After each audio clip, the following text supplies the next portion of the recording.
Ini ada konsepnya ya. Yang pertama adalah menabung versus investasi. Ya. Kenapa sih kita perlu investasi? Karena simple.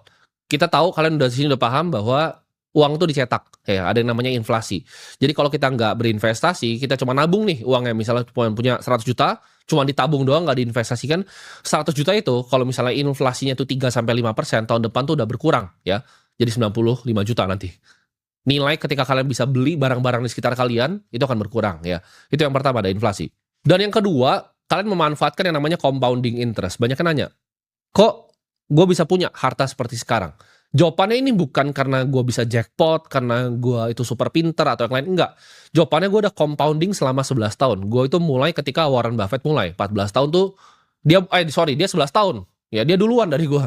Jadi gue itu 14 tahun mulai, Warren Buffett itu 11 tahun mulai. Kita compound gitu. Jadi Warren Buffett tuh baru jadi bilioner tuh umur 50-an. Teman-teman banyak yang nggak paham. Compounding itu keajaiban dunia ke-8, katanya Albert Einstein. Jadi bunga berbunga, ya. Kalian bisa dapetin bunga dari bunga yang kalian dapetin lagi. Ini luar biasa ya. Teman-teman kalau mulai dari uang yang sangat kecil, kalian compounding 50 tahun, kalian silahkan cari di Google aja. Kalkulator compounding, kalian coba skemain ya.